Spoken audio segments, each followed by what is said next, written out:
Summit में मोदी और Jinping की मुलाकात पर दुनिया की निगाहें हैं। कल से लेकर अभी तक जो पीएम मोदी और चीन के राष्ट्रपति शी जिनपिंग के साथ उनकी तस्वीरें आई हैं, उसने दोनों देशों के बीच 4 साल से रिश्तों में जमी बर्फ के पिघलने का संकेत तो दिया है। जाहिर है दोनों देशों के बीच संबंधों में सुधार से रिश्तों के नए युग की शुरुआत होगी। 4 साल पहले गलवान में चीन के सैनिकों की घुसपैठ के बाद हालात बेहद तनावपूर्ण बने हुए थे। ब्रिक्स समिट में जिस तरह से मोदी, पुतिन और जिनपिंग के हर मौके पर एक साथ दिखे हैं, उसने भारत, रूस, चीन के रूप में नई ताकत का इशारा दिया है। जाहिर है पश्चिमी देशों के लिए ये तस्वीरें परेशान करने वाली हो सकती हैं। ब्रिक्स समिट में प्रधानमंत्री मोदी ने समूह में शामिल हुए नए देशों का स्वागत करते हुए कहा कि नए सदस्यों के साथ ब्रिक्स की जो ताकत उभरी है वो दुनिया की 40% आबादी और करीब 30% इकोनॉमी का प्रतिनिधित्व करती है। नए स्वरूप में ब्रिक्स $30 ट्रिलियन से भी ज्यादा की इकोनॉमी बन गई है। मोदी ने आतंकवाद के खिलाफ एकजुट होने का भी संदेश दिया है।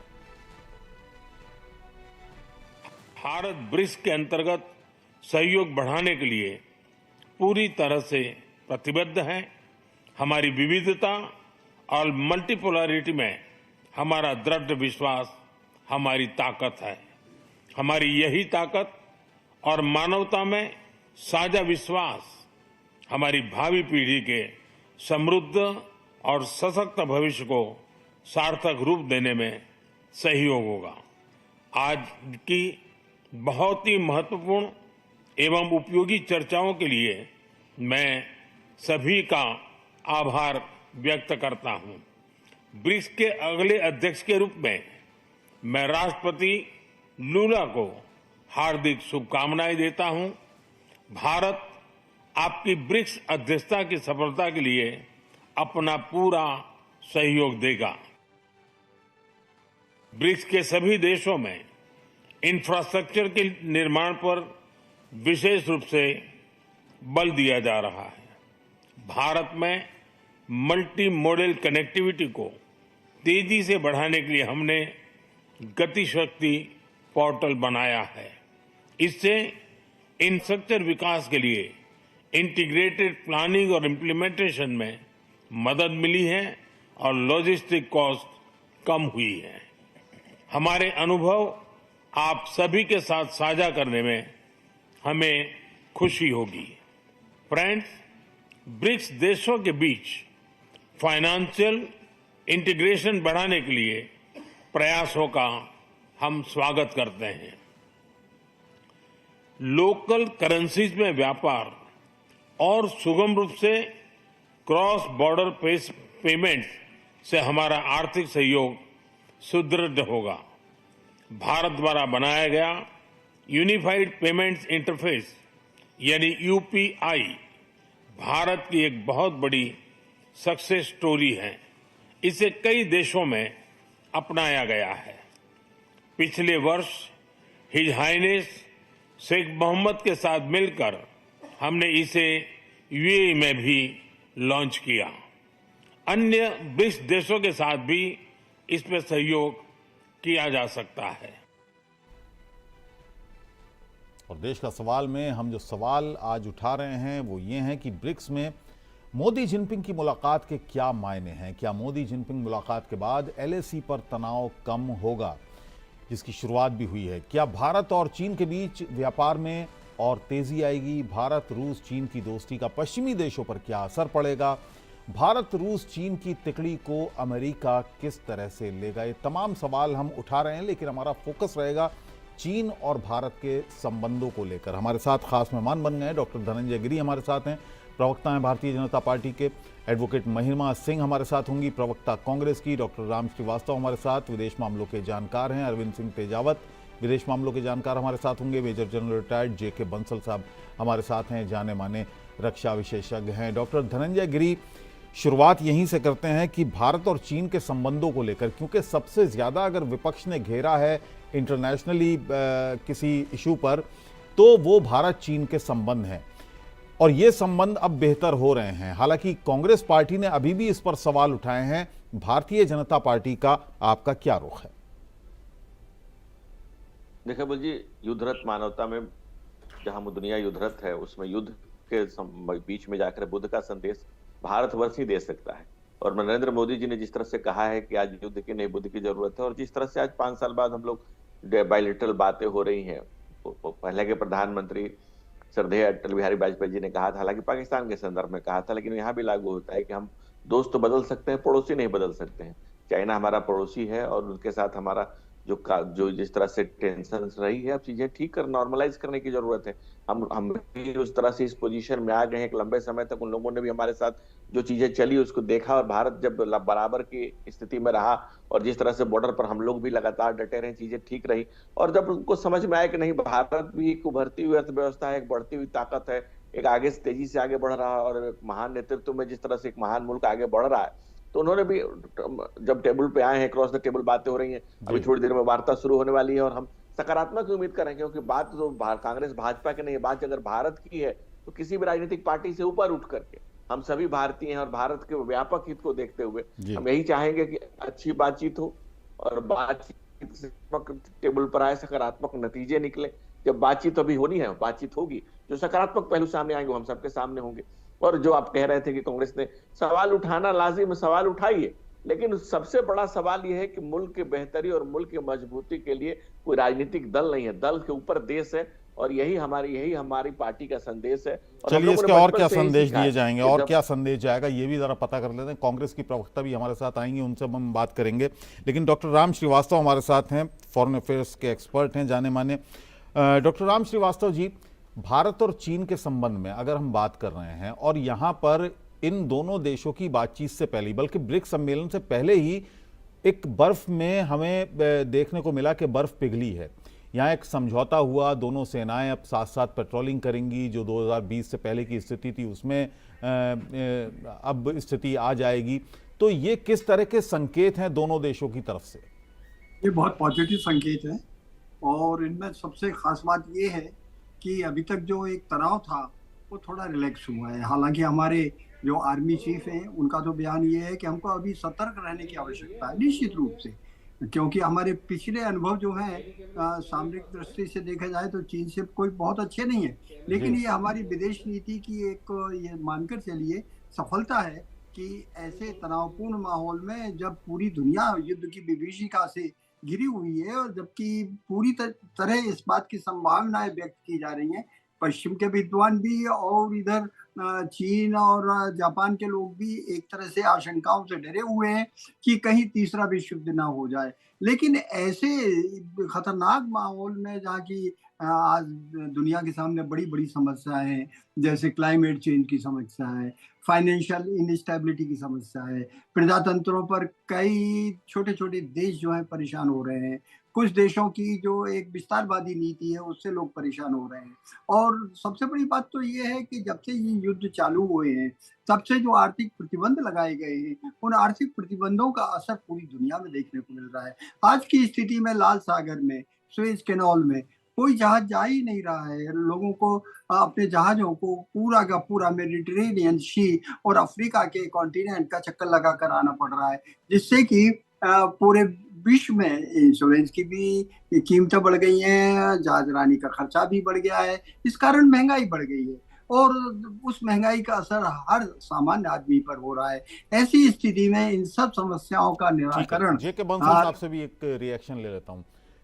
सेनाओं की जब बात होती है बंसल जी, तो सेनाओं का मामला ये है कि जो एक तनाव था दोनों ही तरफ से, और 2020 के बाद ये बढ़ गया था, जब गलवान घाटी में जो घुसपैठ हुई थी उसके बाद ये तनाव और ज़्यादा बढ़ गया था। डॉक्टर वीके सिंह का एक बयान आया, उन्होंने कहा कि बेशक समझौता हो गया है, लेकिन अभी भी इसको अमल में लाने में थोड़ा वक्त लगेगा, टाइम लगेगा अभी। देखिए, टाइम तो लगेगा, लेकिन एक समझौता हो गया, वो बड़ी इंपॉर्टेंट चीज है। 4 साल से वहां पर एक तनाव था, बहुत भयंकर तनाव था, और तनाव के साथ साथ में 21 बैठकें हुई हैं कोर कमांडर्स की, जो इंडिया के और चीन के मोल्डा और चुशूल के बीच में जो बॉर्डर है वहाँ पर ये होती रही हैं। और उसके बाद में बहुत सारी मीटिंग्स जो हैं वो डिप्लोमेट्स के बीच में हुई हैं, फॉरेन मिनिस्टर हमारे और होंगे उनके फॉरेन मिनिस्टर के बीच में हुई हैं, हमारे सुरक्षा सलाहकार के बीच में हुई हैं। तो एक ये रियलाइज किया गया, क्योंकि क्या है कि चाइना पहले से ही कह रहा था कि आप हमारे साथ ट्रेड कर लो, जी। लेकिन इंडिया पुट डाउन के हाँ कि नहीं, जब तक बॉर्डर इश्यूज नहीं सुलझेगा तब तक हम नहीं करेंगे, क्योंकि चाइना का जो है इंडिया के साथ में $120 बिलियन का व्यापार है, और $180 बिलियन के अंदर में एक ट्रेड डेफिसिट है कि $100 जो है चाइना का सामान इंडिया के आता है, जबकि इंडिया का सामान वहां पे सिर्फ $20 बिलियन का जाता है। तो इनको देखते हुए अभी चाइना को बहुत नुकसान हो रहा था उस तरफ से। अभी ट्रंप के आने की संभावना है, जिससे कि चाइना को अमेरिका के साथ में व्यापार करना और मुश्किल हो जाएगा। बहुत सारी उनके ऊपर में सैंक्शन है, जो यूरोपियन बाजार में उनका कोई अभी रहा नहीं, तो इनको देखते उनके ऊपर बड़ा इकोनॉमिक प्रेशर है। दूसरा, उनको ताइवान से प्रॉब्लम है, साउथ चाइना सी में प्रॉब्लम है। तो चाइना ये चाहता था कि अगर इंडिया के साथ में बॉर्डर स्टेबलाइज हो जाए तो अच्छा है, तो उनकी भी ये इच्छा थी। और हिंदुस्तान तो है ही शांति प्रिय है। तो अब लेकिन एक बात यहाँ मानने की ये है कि पहले जो था, आपसे पहले जो पहले की गवर्नमेंट थी उस दौरान में जो है वो चाइना जो आगे बढ़ जाता था वो हमको रेसिस्ट नहीं करते थे, लेकिन अब हमारी सेना ने रेसिस्ट किया है। और डोकलाम के दौरान भी 2017 में ये देख लिया गया है, तो चाइना को समझ आ गया है कि इंडिया पीछे नहीं हटने वाला, और हमारी शर्तों पर तेजावत जी, ये है ये समझौता हुआ है। बस मैं एक मिनट बोल लूंगा कि उसमें जो है ये प्रोसेस, बहुत इंपॉर्टेंट चीज ये है कि अप्रैल 2020 से पहले की जो स्थिति थी वहीं पर पेट्रोलिंग हमारी होगी। स्पेसिफिकली जो जो डेप्सोंग और एरिया में है वहां पर पूरी वही है जो हमारे चीफ ऑफ आर्मी स्टाफ ने ये कहा है कि जो नोमैंस एरिया है, बफर जोन है, ये देखना पड़ेगा कि उसमें चाइना दोबारा क्रीप ना कर ले। तो ये एक सतर्क रहने की तो बहुत जरूरी है बात है। जो पेट्रोलिंग होती रही है, सतर्क रहना तो इम्पोर्टेंट है। ठीक है। इलेक्ट्रॉनिक तेजावत जी, एक सवाल हमने ये भी उठाया कि भारत, चीन और रूस, ये जो एक शक्ति है, इसको पश्चिमी देश, खासतौर से अमेरिका, किस तरह से लेगा? क्या इंप्रेशन लेगा इसका? अबू साहब, आपने बहुत ही मजेदार सवाल पूछा है, और खास आपके चैनल के लिए मैं एक गुप्त घटना आपके साथ शेयर कर रहा हूँ। ये बात 1998 की है, जब भारत ने जो परमाणु परीक्षण किए थे। और परमाणु परीक्षण करने के बाद में जॉर्ज साहब ने, क्योंकि पश्चिमी खेमे का समर्थन लेने के लिए, जो उस जमाने के हमारे डिफेंस मिनिस्टर थे, रक्षा मंत्री थे, उन्होंने ये कहा कि भारत का दुश्मन नंबर 1 है वह चीन है, और इसीलिए भारत को इन परमाणु बमों की जरूरत है। और इसका पीछे जो रणनीति थी वो ये थे कि वह पश्चिमी जो खेमा है, खासकर अमेरिका और यूरोप है, क्योंकि वो उस समय काफी ताकतवर थे। रूस लगभग 90s के बाद में काफी कमजोर साबित हो गया था, तो वो करने के लिए उन्होंने कहा था।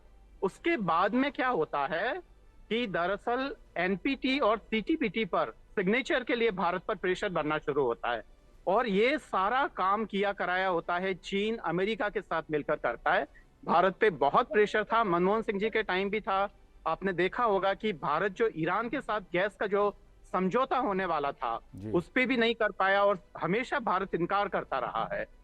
उस जमाने में जो जिस घटना का, गुप्त घटना का जिक्र कर रहा हूँ, वो घटना ये थी कि उस जमाने में चीन में जो एम्बेसडर भी रह चुके थे और फिर बाद में भारत के फॉरेन सेक्रेटरी थे, वो तुरंत वाजपेयी साहब से मिले और उन्होंने कहा कि भारत के लंबे हितों के लिए ये ठीक नहीं है, इससे जो चीन के साथ हमारे जो संबंध जो ठीक हो रहे हैं वो बिगड़ सकते हैं। और आप देखिए कि 1966 में या 1967 में लगभग हम चीन से एक लगभग दोस्ती जैसा माहौल हम पैदा कर चुके थे।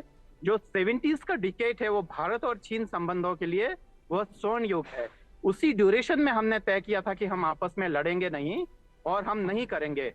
तो क्योंकि जो जगत मेहता साहब जो वहाँ एम्बेसडर थे, फॉरेन सेक्रेटरी रहे थे इंडिया के, वो इन सब चीजों को जानते थे, और आज लगभग 3 डिकेड बाद में हम उस चीज की अहमियत को समझ रहे हैं। तो दरअसल जो डिप्लोमेसी होती है वह कई बार सामने वाले देश के कंफ्यूजन को समझने, उसके डर को समझने का नाम भी डिप्लोमेसी होता है। ठीक है। तो भारत और चीन के संबंधों को यह इस तरीके से देखिए, और वो बिगड़ते बिगड़ते इस हालत में आए हैं, तो इसकी एक वजह को समझिए। दूसरा यह है कि चीन जो है वो सेकेंडरी, जो अर्थव्यवस्था का सेकेंडरी सेक्टर है। आपके दर्शकों के लिए बता दूं कि सेकेंडरी सेक्टर वो होता है जिसमें निर्माण कार्य आते हैं, और भारत की जो अर्थव्यवस्था है वो टर्सरी सेक्टर में ज्यादा है। टर्सरी सेक्टर मतलब सेवाओं वाला, जैसे मेडिकल सर्विसेज हैं या इंजीनियरिंग सर्विसेज हैं, टेक्नोलॉजी से रिलेटेड सर्विसेज हैं, उसमें भारत मजबूत है। अगर ये दोनों सेकेंडरी और टर्सरी सेवाओं वाली दो महाशक्तियां अगर मिलकर काम करती है, तो मुझे लगता है कि ये आगे आने वाले फ्यूचर के लिए काफी बड़ा संकेत है।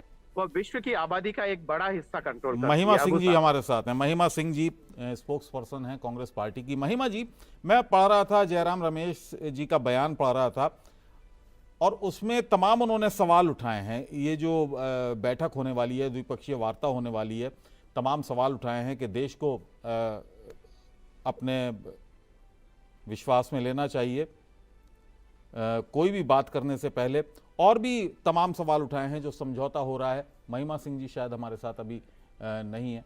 बहुत सारे सवाल उन्होंने उठाए हैं। धनंजय जी, ये जो बात कही है जयराम रमेश ने, अगर आपने उनका ट्वीट देखा और उसमें जो सवाल उन्होंने तमाम उठाए हैं, इन सवालों को कैसे ले रही है पार्टी? महिमा जी आ गई हैं हमारे साथ। महिमा जी, ये सवाल क्यों उठाए गए हैं आखिर? एक समझौते में जा रहे हैं दो देश और उसके बाद एक विपक्षी, सबसे बड़े विपक्षी पार्टी का ये सवाल उठाना कहां तक उचित है? जय हिंद। अभी मैं आपकी चर्चा को बड़े ध्यान से सुन रही थी और मुझसे पहले आर्मी के जो एक्सपर्ट हैं, फॉर्मर मेजर जनरल जेके बंसल की बात मैं सुन रही थी और तमाम आपके जितने बाकी एक्सपर्ट्स हैं पैनल पर, सबको सुनते हुए एक बात आज बड़ी स्पष्ट है आपकी चर्चा के अंदर कि पिछले 4 साल से हम एक बड़ी संवेदनशील स्थिति में थे, बड़ी नाजुक स्थिति में थे।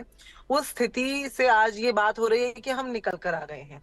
तो सबसे पहला तो सवाल ये उठता है कि जब हम इतनी नाजुक स्थिति में थे, तो ऐसे में प्रधानमंत्री लगातार क्लीन चिट क्यों दिए जा रहे थे चीन को, और ये क्यों कह रहे थे कि ना कोई घुसा है ना कोई घुस आया है, सब कुछ ठीक है। तो ऐसे में सबसे पहली चिंता तो ये पैदा होती है कि ये सरकार हमारे देश के नागरिकों को बरगलाने का, उन्हें झूठ बताने का काम क्यों करती है, जबकि राष्ट्रीय सुरक्षा एक ऐसा मुद्दा है जिसपे कोई पक्ष या विपक्ष नहीं होना चाहिए, क्योंकि राष्ट्र सबका है।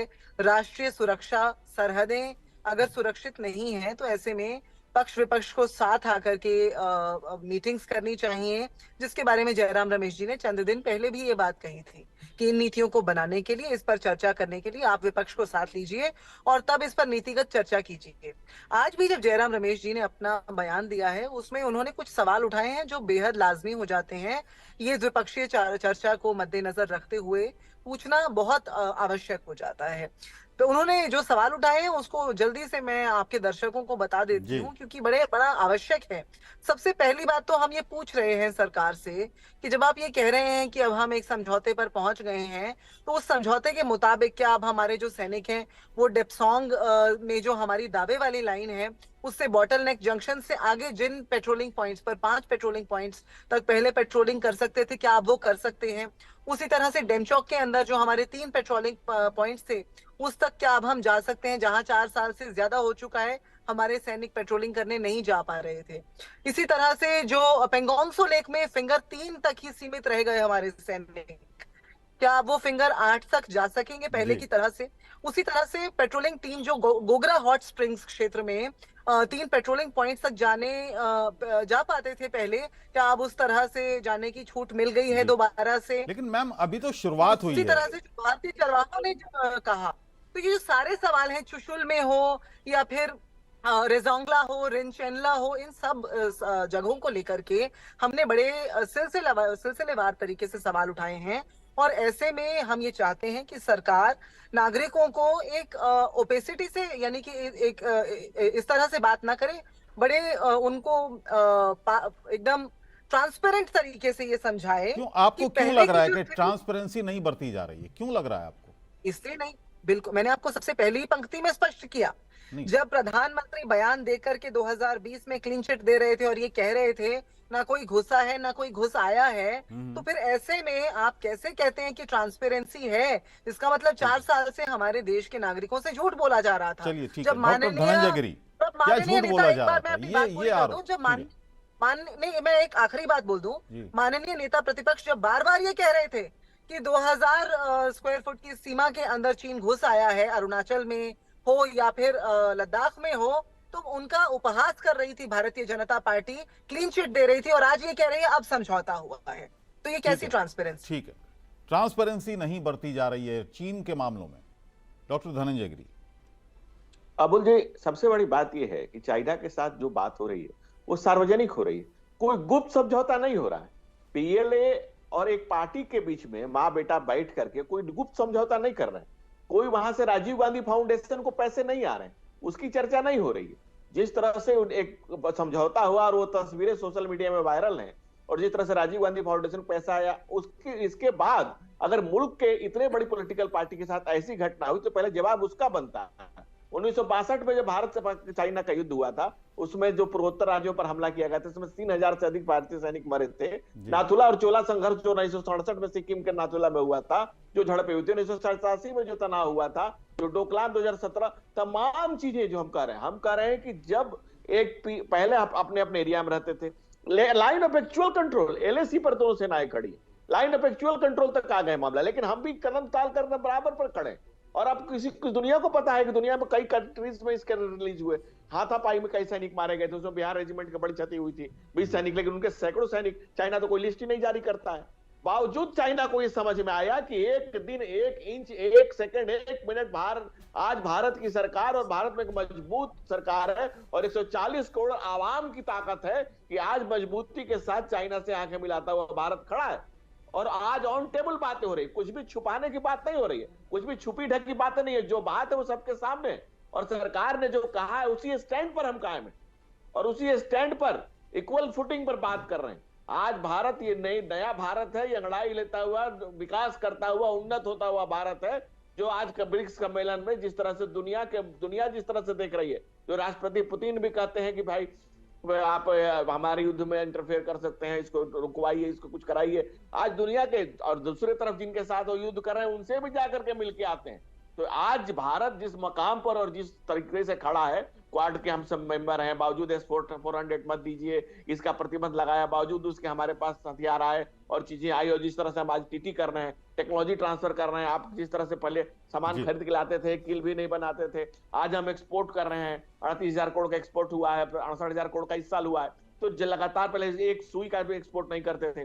तो डिफेंस में जो डील, ये आरोप लगाना कि पहले सुई का भी एक्सपोर्ट नहीं करते थे, कि सारा आप कह देते हैं कि ये सारा जो विकास हुआ है इन 10 सालों में हुआ है, 11 सालों में हुआ है, बाकी सरकारों ने शायद कुछ किया सारे विकास नहीं। जब आप ये कहते हैं कि सुई भी हम एक्सपोर्ट नहीं करते, मैंने सारी बात नासुल जी, मैं एक मिनट, नसीर जी, मैं माफी चाहता हूँ, मेरी बात को आप गलत ना बने, मेरी बात को मेरे ही शब्दों में कहिए। मैंने कहा एक्सपोर्ट में, डिफेंस एक्सपोर्ट में, मैंने और किसी सेक्टर में नहीं कहा, मैंने और किसी सेक्टर पर कोई बात नहीं कही। अबुल नासिर जी, मेरा रिप्ले करके देख लीजिए। चलिए, मैंने सिर्फ कहा डिफेंस के प्रोडक्शन के एक्सपोर्ट में, सिर्फ इतना ही कहा।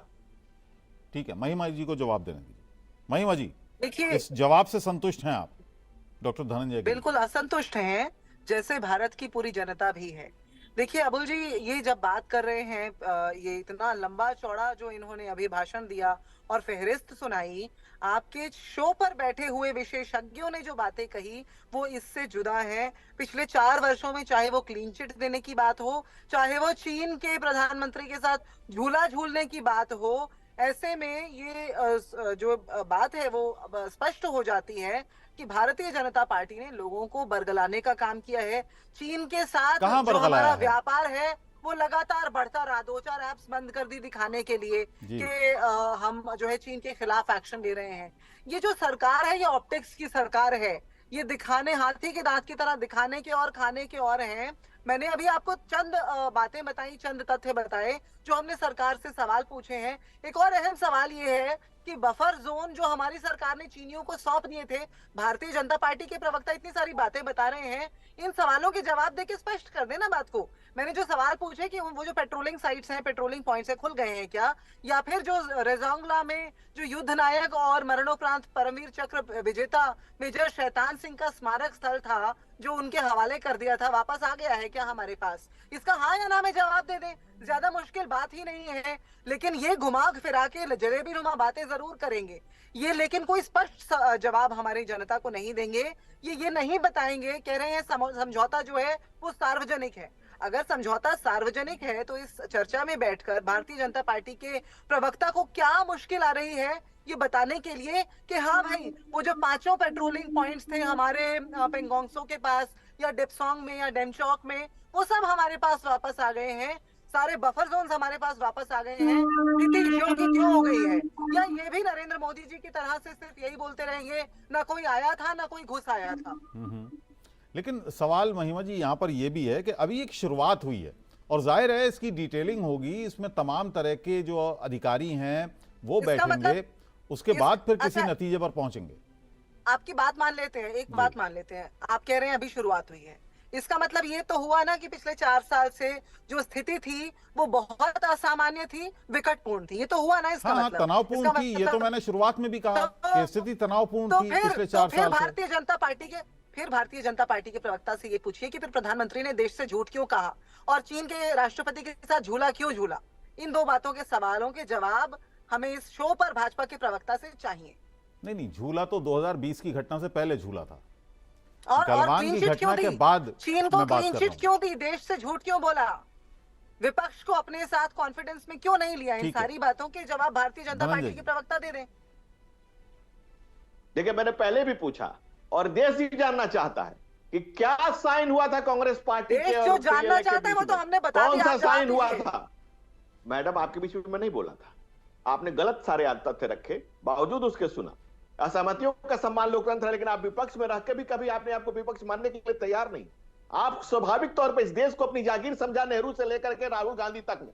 ये देश किसी की जागीर नहीं, 140 करोड़ हिंदुस्तानियों का देश है। और ये जानना चाहते हैं कि क्या गुपचुप साइन हुआ था पीएलए और कांग्रेस के बीच में, कैसे राजीव गांधी फाउंडेशन को चाइना के पीएलए ने पैसा दिया, ये देश ये भी जानना चाहता है। और इस सवाल को जिसके साथ देश की जनता इसीलिए कांग्रेस को लगातार जवाब दे रही है। अगर कांग्रेसियों को समझ में नहीं आ रहा है तो उनकी कुत्सित मानसिकता का जवाब इस देश की जनता लगातार दिए जा रही है, जो बार बार दिए जा रही है। दूसरी बात जो हम कह रहे हैं, जब लगातार ये कह रहे हैं कि आपने इंफ्रास्ट्रक्चर का डेवलपमेंट चाइना बॉर्डर पे या बिल्कुल ही जीरो रखा था, आज हम लोगों ने वहां तक की स्थिति को डेवलप किया है। आज बॉर्डर की स्थिति ऐसी डेवलप हुई है कि वहां तक हम अलग अलग पॉइंट्स बनाए, हमने ग्राम बनाए हैं, हमने लगातार वहां पर सड़कें बनाई है। जीरो डेवलपमेंट किया था आप कांग्रेस की सरकार ने, और 62 के युद्ध के 67 के युद्ध में आपने जो नुकसान दिया था, और जिस तरह पंडित नेहरू ने कहा था कि वहां कुछ भी नहीं उगता है, और आज भारत के एक एक इंच जमीन, एक एक एरिया सुरक्षित है, संरक्षित है और पूरी तरह से है। और जो बफर जोन की आप बात कर रही है, एलएसी पर दोनों तरफ से खड़े हैं,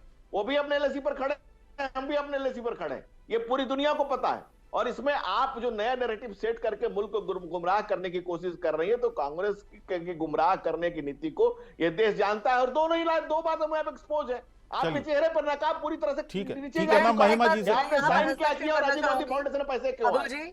जी अबुल जी, मैं ये कहना चाहती हूँ यहाँ पर, ये देखिए भाजपा के प्रवक्ता ने कहा कांग्रेस अपने आप को विपक्ष मानने को तैयार नहीं। मैं तो ये कहना चाहूंगी भाजपा शायद अपनी सत्ता को समझ नहीं पा रही है, अभी भी विपक्ष में ही बैठे हैं, ऐसा सोचते हैं। आज भी नेहरू पर सवाल उठाएंगे, कांग्रेस पर सवाल उठाएंगे। ये क्यों भूल जाते हैं कि एक दशक हो गया इनको केंद्र में बैठे हुए, और डबल इंजन तमाम प्रदेशों में भी करते रहते हैं। अगले दशक में भी हम ही रहेंगे, इन्होंने यूनियन टेरिटरी भूलने की कोई बात नहीं, जो अगले दशक में भी हम ही रहेंगे, इस दशक में भी हम ही हैं और अगले दशक में भी हम ही हैं। कांग्रेस की कश्ती डूब चुकी है, क्योंकि आप मुल्क के ऊपर भी मुगालते में आप ये बीच में बोल रहे हैं, खुद बीच में बोलना चाहते हैं, लेकिन दूसरों की बात को आप बर्दाश्त नहीं कर सकते। ये आज भी विपक्ष की तरह से सवाल उठाने में सिर्फ माहिर हैं। हमने इनसे बड़े सटीक सवाल पूछे आपके शो पर, उसमें से एक भी सवाल का जवाब भाजपा के प्रवक्ता दे नहीं पाए, ये बता नहीं पाए। मैंने अभी मेजर शैतान सिंह के स्मारक के बारे में पूछा, मैंने भी आपसे 2 सवाल पूछे थे। मेजर शैतान सिंह का स्मारक साइन हुआ था एग्रीमेंट हमारे पास, और ये अपने मुंह से हमारे पास है, झूठ बोल रहे हैं। अच्छा धनंजय जी, क्या वाकई ऐसा है कि शैतान सिंह का स्मारक जो है वो चाइना के कब्जे में है? कि वो देश से झूठ बोल रहे हैं। ठीक है, मैं पूछ लेता हूँ। देखिए, कांग्रेस की कुत्सित मानसिकता इस मुल्क के प्रति शुरू से रही है, और आज भी वही दर्शाता है। भारत की एक एक इंच जमीन सुरक्षित है। बिल्कुल बहन, कान बंद कर रखा है क्या? मैं बोल ही नहीं रहा हूं।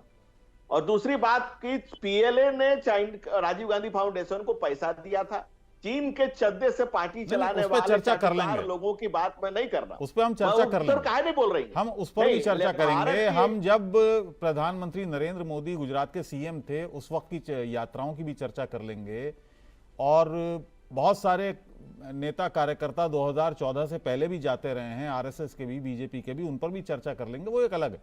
लेकिन जो सवाल उठाया है महिमा जी ने, उस पर हम बात कर रहे हैं। जो उन्होंने कहा कि शैतान सिंह का जो स्मारक वो चीन के कब्जे में है क्या? देखिए, मैं जब विदेश मंत्री ने पार्लियामेंट में ऑन रिकॉर्ड बयान दिया कि भारत की एक एक इंच जमीन सुरक्षित है और हम लोग एलएसी पर दोनों तरफ से खड़े हैं, भारत की एक इंच जमीन कहीं इधर से उधर, तो आप इसको साबित कर दीजिए, आप इसको साबित कर दीजिए ना। आज देखिए, चर्चा में कांग्रेस ही झूठी है, पूरे कांग्रेस पार्टी ही झूठी है, और झूठी कांग्रेस की झूठी नैरेटिव को मुल्क सुनने को तैयार नहीं। कांग्रेस झूठ बोलो और भाग जाओ, और चाइना से चंदा लो, झूठ बोलो। अब बताइए, जो पार्टी चाइना से चंदा लेकर चलती हो, उसकी झूठी बातों का धंधा, वो झूठ और झूठी बातों का धंधा करती हो, ऐसे झूठे धंधेबाजों ठीक है, राजनीतिक बयानबाजी जो होती है तेजावत जी, ठीक है, मैं आऊंगा आपके पास। राजनीतिक जो बयानबाजी होती है, विपक्ष हो या सत्ता पक्ष हो, जब भी राजनीतिक बयानबाजी खासतौर से पाकिस्तान को लेकर हो या चाइना को लेकर हो, जो स्थिति है चाइना में, जो तनाव है, पाकिस्तान को लेकर जो तनाव रहता है, ग्राउंड पर क्या सिचुएशन होती है, किस तरह से बातचीत आगे बढ़ती है, ये हमारे दर्शकों को जरा बताइए।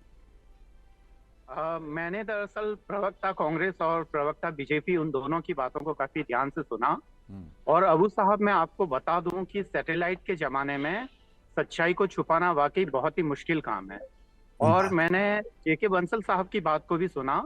मैं वस्तुस्थिति बताता हूं कि वास्तविकता ये है कि भारत और चीन में अभी जो बातचीत हुई है उसमें खाली पेट्रोलिंग को लेकर बात हुई है कि हम किन किन चोटियों पर और कहां तक गश्त लगाएंगे, तो गश्त को लेकर बात हुई है, पर डिसएंगेजमेंट को लेकर अभी बहुत आगे चलना बाकी है। और अगर वह हम कर पाते हैं और जो चीनी सेनाएं हैं वापस हम पुरानी जगहों पर हम उनको वापस भेज सकते हैं, तो मुझे लगता है कि ये भारत की डिप्लोमेसी की बहुत बड़ी विजय होगी।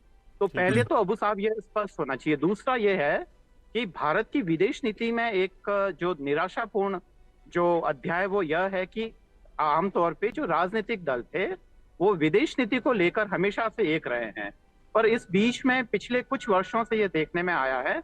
उसके लिए मैं किसी भी बड़े राजनीतिक दल को दोषी नहीं ठहराना चाहता, पर हाँ, देश की आवाम की तरफ से ये मैं बोलना चाहता हूँ कि अगर उनके बीच में डिफरेंसेस बहुत कम रहेंगे और वह देश हित के बारे में सोचेंगे, इसके लिए चाहे मैं न तो प्रवक्ता बीजेपी को कुछ बोलना चाहता हूँ, न प्रवक्ता कांग्रेस को बोलना चाहता हूँ, पर जितने दोनों के बीच में डिफरेंसेस कम रहेंगे हमारी विदेश नीति उतनी ही सशक्त रहेगी और हम उतने ही ज्यादा आत्मविश्वास के साथ आगे बढ़ पाएंगे।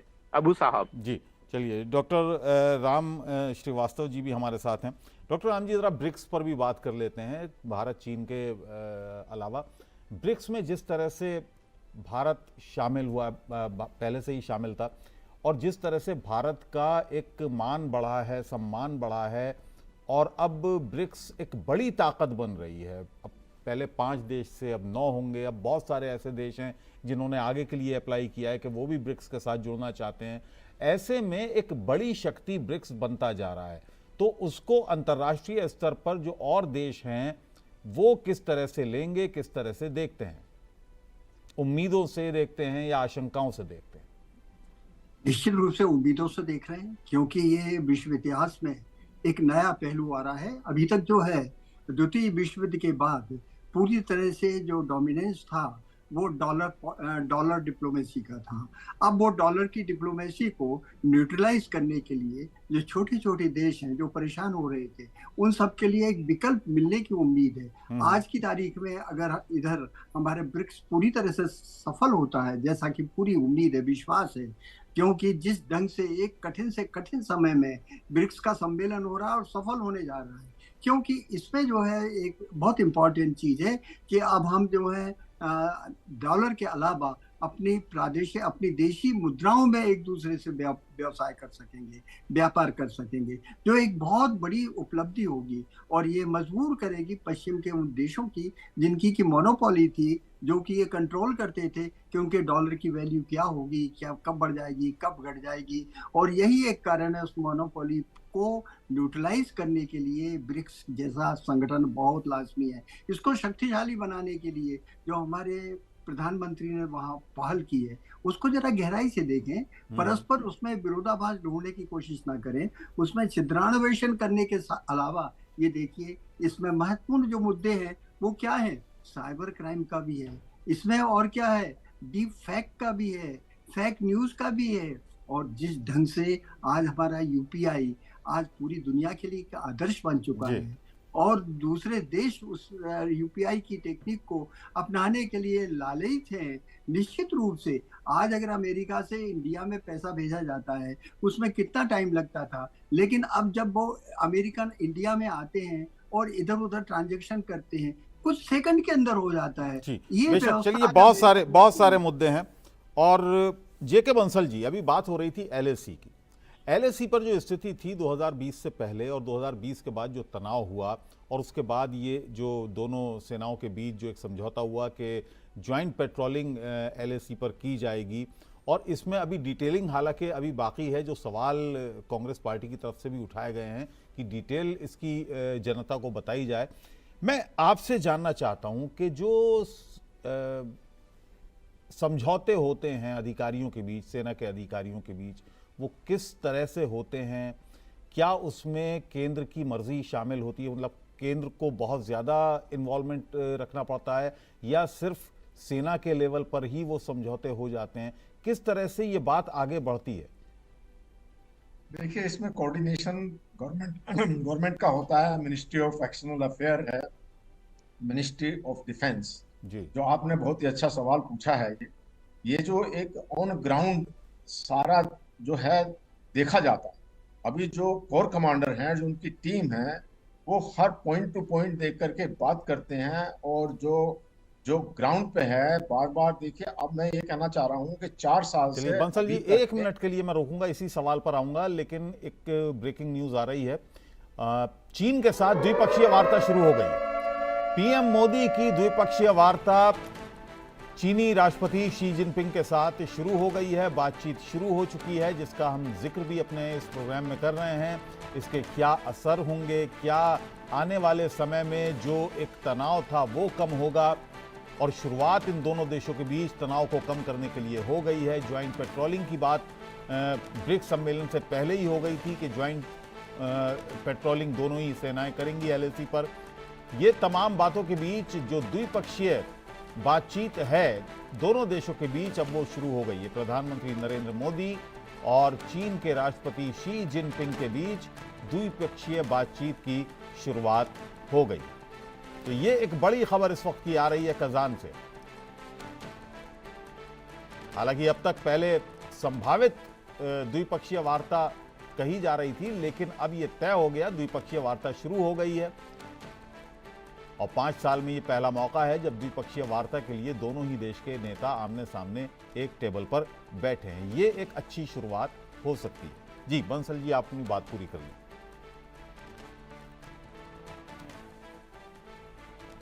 फरवरी के महीने तक कोर कमांडर्स उनकी बीच के, तो वो अपने पॉइंट हमने रखे हैं, हमारी सेना ने रखे हैं कि जो पहले स्थिति थी, जहां तक हमारी पेट्रोलिंग के लिए जाते थे, वो अब होगी। जो खास करके सब मुद्दे खत्म हो चुके थे, ये डैमचोक और डैप्सों का मामला उलझा हुआ था, वो अब खत्म हो गया।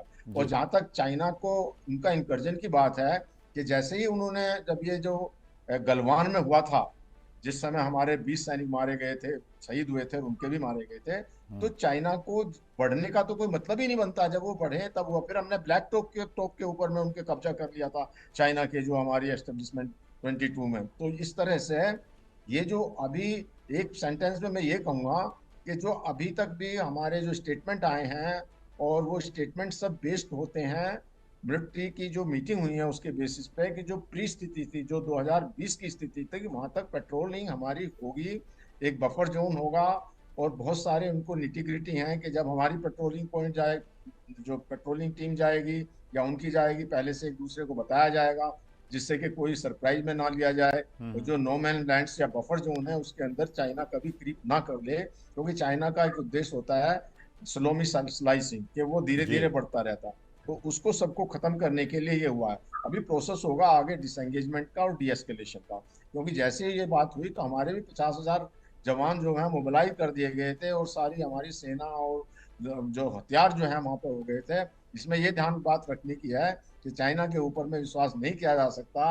आगे हमारी सेना को सतर्क रहना है, और हमारी जो सेना वहां पे अभी मोबिलाइज हुई है, उसको अभी वहां से विड्रॉ नहीं करना है, क्योंकि जो जिससे कि एक प्रेशर और जहां तक इसका बात का सवाल है, हमारे सैनिक बैटल हार्डन्ड हैं और हाई एल्टीट्यूड में लड़ने के लिए सक्षम है, जबकि चाइना के सैनिक इस मामले में नहीं है। हम हाइट पर बैठे हुए हैं, तो इस प्रकार से किसी भी तरह का कोई कंप्रोमाइज नहीं हुआ है। जो है वो बिल्कुल एकदम सही हुआ है। उसको प्रोसेस को जो लीडरान है, जैसे हमारे प्राइम मिनिस्टर, उनके प्रेसिडेंट मिलकर के इसको आगे बढ़ाया जाएगा। तो ये सभी लोग, सभी का कोऑर्डिनेशन होता है। जब मीटिंग होती थी कोर कमांडर्स की दोनों साइड में, तो उसमें एक्सटर्नल अफेयर मिनिस्ट्री का भी जो रिप्रेजेंटेटिव होता था। तो ये कोऑर्डिनेटेड इफेक्ट है, कोई एक वन साइडेड या एक वन मैन शो नहीं है। ये सबका देश का पूरा कोऑर्डिनेशन के साथ होती है, कोई कॉम्प्रोमाइज नहीं हुआ है। महिमा जी, जेके बंसल साहब वरिष्ठ फौजी रहे हैं, रिटायर्ड हैं, और वो कह रहे हैं कि कोई कॉम्प्रोमाइज नहीं हुआ है। जब कांग्रेस पार्टी ये बात कहती है कि चीन ने हमारी जमीन पर कब्जा किया है, तो भारतीय जनता पार्टी की तरफ से ये बात आती है कि कांग्रेस पार्टी ये बात कहकर देश की सेना का अपमान कर रही है।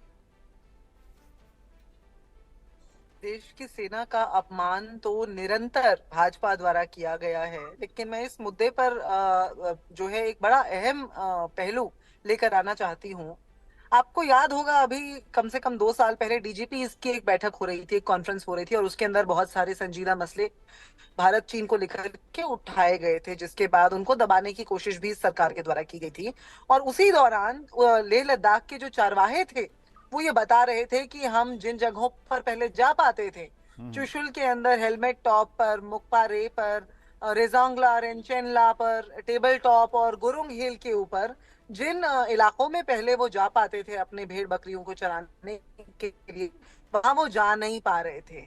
आप देखिए कि लद्दाख से एक जो पूरी टोली है वो उठ करके दिल्ली आ गई सोनम वांगचुक के नेतृत्व में, लेकिन बताइए ना कि केंद्र सरकार ने क्या किया उनके साथ, उन्हें जेल में बंद कर दिया और किस तरह का व्यवहार किया। तो ये ना चरवाहों की बात सुनना चाहते हैं, ना वहां से आने वाले आपके दावे की सच्चाई में दीजिए ना, आपके दावे की जो सच्चाई है वो बताइए। एक मिनट, मैं ये कह रही हूँ, देखिए एक्सपर्ट्स जो बात कह रहे हैं अब वो बिल्कुल ठीक है, अपने ज्ञान में वो ये बात कह रहे होंगे, लेकिन जो वहां के चरवाहे रिपोर्ट कर रहे हैं, जो की कॉन्फ्रेंस इश्यूज उठाए गए, जो सोनम वांगचुक मुद्दे लेकर के आ रहे हैं, इन मुद्दों की भी अनदेखी नहीं की जा सकती। और ये भी मानने वाली बात है, आप मानेंगे अबुल जी, कि आज तक के इतिहास में ये पहली बार है कि भारत के अपने पड़ोसी देशों के साथ जो संबंध हैं, वो चाहे एक तरफ बांग्लादेश हो गया, एक तरफ श्रीलंका हो गया, चीन के साथ तो पिछले 10 साल से बदतर होते ही जा रहे हैं। इतने खराब स्थिति में भारत के अपने पड़ोसियों के साथ संबंध कभी नहीं रहे। ठीक है, तो इसलिए महिमा जी एक बात का जवाब दीजिएगा। ठीक है, मैं सवाल पूछूंगा, मैं सवाल धनंजय जी के पास जाऊंगा। एक सवाल का जवाब दीजिए। आपने कहा कि चरवाहे वहां पर सवाल उठाते हैं, वो वीडियो भी हमने देखे जब चरवाहे अपनी बात कह रहे थे राहुल गांधी से। इसके अलावा आपने कहा, सोनम वांगचुक की बात कही कि वो जो सवाल उठा रहे हैं उनकी बातचीत, उनके जवाब क्यों नहीं दिए जा रहे। ये सिर्फ लोगों की बातचीत पर आधारित दावे हैं आपके, या आपके पास कोई ऐसी सामरिक सूचना है, कोई सीमा से के इलाकों की ऐसी कोई गुप्त सूचना है जिसके आधार पर, जिसकी बुनियाद पर आप ये बात कहती हैं कि चीन ने भारत की जमीन को कब्जा लिया? जी, आपका जो सवाल है बहुत संजीदा है और मैं समझती हूँ बहुत आवश्यक भी है। ये हर भारतीय के मन में है सवाल कि विपक्ष के पास आज क्या सूचनाएं हैं। बहुत दुर्भाग्यपूर्ण स्थिति है कि ये सरकार इस तरह की सरकार है जो विपक्ष को अपने साथ एक मंच पर लेकर, एक पटल पर लेकर नहीं चलती। राष्ट्रीय सुरक्षा जैसे मसलों में, जो दरअसल किसी एक पार्टी का मसला नहीं है, किसी एक अलायंस का मसला नहीं है, ये पूरे देश का मसला है, ये देश के हर नागरिक का मसला है। जब 140 करोड़ लोगों की बात करती है भारतीय जनता पार्टी, तो ये क्यों भूल जाती है कि राष्ट्रीय सुरक्षा जैसे संवेदनशील मसलों पर विपक्ष को इन्होंने पप्पू वाली बात नहीं करनी है ना। इसलिए वो जो पप्पू वाली बात तो नहीं हो रही, मुल्क की बात हो रही है, पप्पू वाली बात नहीं हो रही है। अब ये किस तरह की भाषा का प्रयोग आपके शो पर कर रहे हैं? तहजीब सीख कर आपने सवाल क्या था और जवाब आप क्या दे रहे हैं? घर वालों ने ये क्या आप मुल्क से मजाक कर रही हैं? मुल्क से मजाक कर रही हैं आप तहजीब और तरबियत की बात करेंगे आप? मुल्क से मजाक कर रही हैं आप? सवाल क्या था?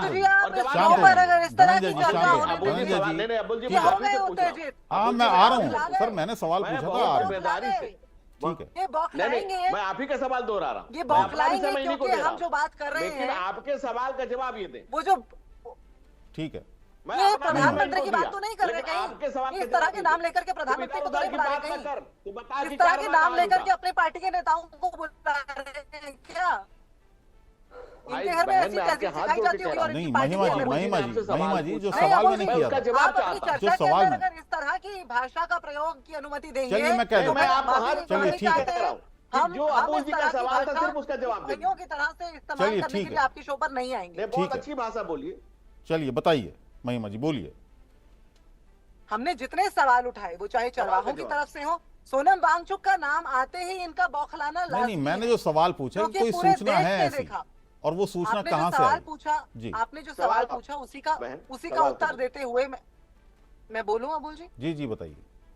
आपके सवाल का उत्तर देते हुए ही मैंने आपको ये बात बताई कि आज विपक्ष राष्ट्रीय सुरक्षा के मुद्दों से दरकिनार है। आप ये जो बात पूछ रहे हैं, मैं समझती हूँ कि ये तो बात ही बेमानी है, क्योंकि विपक्ष तो जो है सीमा की संरक्षण में आज नहीं तैनात है, सेना तैनात है, और सेना से जो रिपोर्ट लेता है वो रक्षा मंत्रालय लेता है। वो जो रक्षा मंत्रालय है वो विपक्ष को अपने साथ लेकर चले, ताकि ये सारी जो सूचनाएं हों ये साझा हो। हमारे पास जो संदेहास्पद सूचनाएं हों वो हम उनकी जो है निगरानी में ला सकें और उसके ऊपर जांच पड़ताल की जा सके। लेकिन ये एक ऐसी सरकार है जो सोनम वांगचुक जैसे लोगों को जैसे ही वो मोदी मोदी करना बंद कर देते हैं और चल करके दिल्ली आ जाते हैं तो उनको जेल में डाल देती है और उनका नाम धनंजय जी को बोलने दीजिए। बौखला जाते हैं। ये जो बौखलाहट है ये लाजमी है, सबको पता है। धनंजय जी को बोलने दीजिए, जवाब सुन लीजिए। देखिए, हमारी आदरणीय बहना ने, जो कांग्रेस की प्रवक्ता ने जितना बोला, कांग्रेस की कलई ही खोला। कांग्रेस को उन्होंने कहीं का नहीं छोड़ा। आपने जो पूछा तो उन्होंने क्या कहा कि सेना सुरक्षा का काम करती है और सेना सरकार को रिपोर्ट करती है। इनको ये चरवाहों से बात कर लिया और चरवाहों की बात पर ये चरवाहों की बात से चलने वाली कांग्रेस पार्टी है। अब इसमें कितने चरवाहे हैं और कौन इनका सिरमौर है, ये तय बात करना, ये भाई बहन आपके समय नहीं, चरवाहों के प्रति ऐसा रवैया है। आपके प्रति जो पूछा गया सवाल कि आपके पास क्या इंफॉर्मेशन है, क्या सूचना है, कहां से आप ये बातें कर रही हैं, आपका जवाब ये था कि चरवाहों ने राहुल जी से बात कर ली। तो राहुल जी से तो खैर ज्यादा समझदार चरवाहे होंगे, लेकिन बावजूद उसकी बात मैं आपको बता रहा हूं। व्यक्तिगत टिप्पणी मत कीजिए धनंजय जी, मैं आपसे गुजारिश करता हूं व्यक्तिगत टिप्पणी मत कीजिए। मजबूरी ये हो जाती है अबुल जी कि जब आप सवाल पूछे तो उस सवाल का कोई जवाब कांग्रेस की प्रवक्ता ने सीधे तौर पर नहीं दिया। हम सिर्फ इतना कह रहे हैं कि 62 में युद्ध हुआ था, उस समय चाइना के पास जो गया था, और हमारे एक सेना है ITBP, Indian Tibet border police. हमारे यहाँ कहां कोई इंडिया चाइना बॉर्डर पुलिस है? नहीं है, क्योंकि हम तिब्बत हम बीच में था। लेकिन तमाम चीजों को जो कांग्रेस रीजन में हमने खोया है, अगर उसकी तमाम की बातें की जाए, आज मुल्क उस मायार पर खड़ा है कि एलएसी पर, लाइन ऑफ एक्चुअल कंट्रोल पर हमने सारी सेना को मोबिलाइज कर रखा है, सारे आर्म्स एमिनेशंस मोबिलाइज कर रखे हैं, इक्वल फुटिंग पे बात हो रही है। और इसको हम कांग्रेस भाजपा नहीं कर रहे, इसको भारत के 140 करोड़ आवाम की मिली जुली ताकत का नतीजा बता रहे हैं। यहाँ आज ये नया भारत है, ये अंगड़ाई लेता हुआ भारत है, ये इस भारत का सूर्योदय काल है। आज दुनिया में भारत की जो धमक है, आज भारत को जिस तरह से बढ़ती हुई इकोनॉमी है, आज जिस तरह से ब्रिक्स के देशों को भारत का सम्मान मिल रहा है, जिस तरह से ब्राजील, रसिया, ईरान, सऊदी अरब से लेकर के दक्षिण अफ्रीका से लेकर Bolivia, Congo, Cuba, Indonesia, Kazakhstan, Kyrgyzstan, सारे दुनिया के मुल्कों में भारत की जो छवि बनी है। और आज चाइना हमारे साथ, लेकिन धनंजय जी श्रीलंका में क्या हुआ सर? श्रीलंका, नेपाल, बांग्लादेश, यहाँ क्या हुआ? देखिए, अब बांग्लादेश में क्या हुआ ये किसी से छुपा हुआ नहीं है। जिन लोगों ने मुस्लिम रहमान को नहीं छोड़ा, जिन्होंने बांग्लादेश का निर्माण किया, बांग्लादेश के लिए प्रतिमा को नहीं छोड़ दिया, उन लोगों से हम क्या उम्मीद करें? और इसमें हम उनसे क्या उम्मीद कर सकते हैं? उनसे हम उम्मीद कर रहे हैं तो ये हमारी गलती है। दूसरी बात आपको बात यहाँ पर अगर चाइना इंडिया की बात हो रही है, बायलिटरल टॉक्स अभी हो रहे हैं, बायलिटरल टॉक्स अभी जहां पे हो रहे हैं, अगर इस टेबल से निकल करके जो चीजें आएंगी, मुल्क के लिए बेहतर चीजें आएंगी। लेकिन मुल्क में आप गलत बातें, गलत नैरेटिव फैलाने का प्रयास न करें। और अगर आपसे पूछा जाए कि क्या आपके पास कोई सूचना है, जिस तरह से देश को सोशल मीडिया से सूचना है कि आपने पीएलए के साथ एग्रीमेंट साइन किया था, देश को सोशल मीडिया सूचना है कि राजीव गांधी फाउंडेशन में चाइना से पैसा आया था, चाइना से चंदा की चोरी की आपने, ये इस तरह से सोशल मीडिया में सरेआम है। उसी तरह से आप चरवाहों के ऊपर नहीं, किसी ऑथेंटिक बात करें, क्योंकि एलएसी, पहले एलओसी पर तक लोग रहते थे, अब एलएसी पर सीमाएं खड़ी हैं, तो सेना दोनों तरफ से खड़ी है, दोनों तरफ से जवाब खड़ी देने है, दीजिए। दोनों तरफ से देश की सेनाएं खड़ी हैं।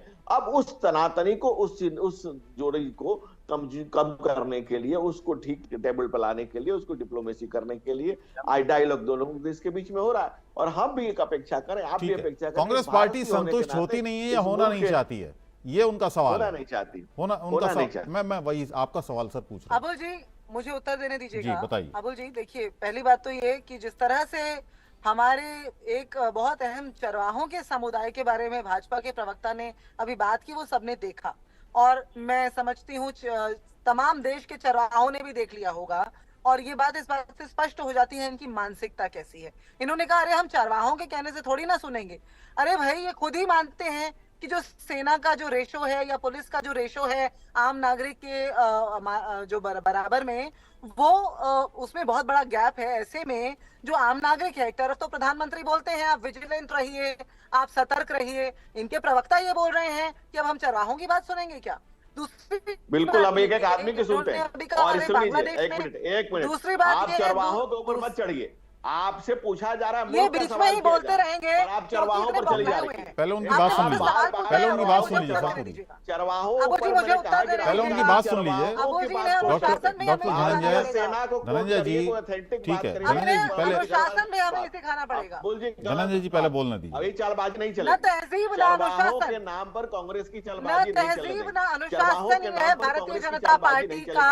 हमने, आपने पूछा, मैंने भी पूछा कि आप, ठीक है, उनका जवाब तो सुन लीजिए सर। आप चरवाहों के नाम पर चालबाजी करने की कोशिश ना करिए। चलिए, दूसरी बात, इस देश पे किस पर बोलने आपको दीजिए, बोलने दीजिए, आपको कितना भरोसा है, ये बताने की जरूरत नहीं है। चलिए, आपके झूठ, फेक और बोलने दीजिए सर, बोलने दीजिए। ना ये चरवाहों की बात सुनना चाहते हैं, ना ये विपक्ष की बात सुनना चाहते हैं, धनंजय जी, बस सवाल उठाते रहना चाहते हैं। जानती है धनंजय जी, बोलने दीजिए, पहले पूरी बात कर लीजिए जी। ना अनुशासन, न तहजीब, न धैर्य, न धैर्य है इनके पास।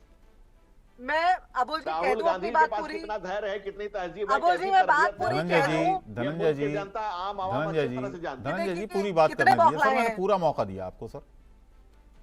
अबुल जी देखिए, ऐसा है, अभी जब श्रीलंका और बांग्लादेश की बात आई और जब भाजपा के प्रवक्ता ने कहा वहां क्या हुआ, वो तो सबने देखा। अरे भाई, भारत की सरकार की अगर कोई इंटेलिजेंस फेल है पूरे तरीके से, और अगर उन्हें कानों कान खबर नहीं हुई बांग्लादेश में क्या होने जा रहा है और सभी के साथ उन्होंने देखा, तो फिर तो मैं समझती हूँ इस्तीफा दे देना चाहिए रक्षा मंत्री को भी और प्रधानमंत्री को भी, इस देश को ऐसे खतरों में धकेलने के लिए जो इनको शायद खुद भी मालूम नहीं है। विपक्ष को दरकिनार कर दिया है, राष्ट्रीय सुरक्षा का इन्हें र भी पता नहीं है, बड़ी बड़ी डींगे हाँकने का काम सिर्फ करते हैं। आज कह रहे हैं भारत का नाम चमक गया है।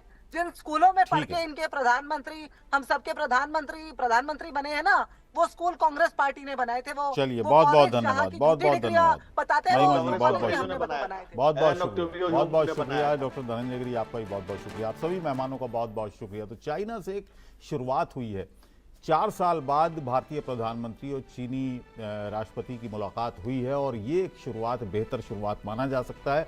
लेकिन चाइना पर जाहिर सी बात है एकदम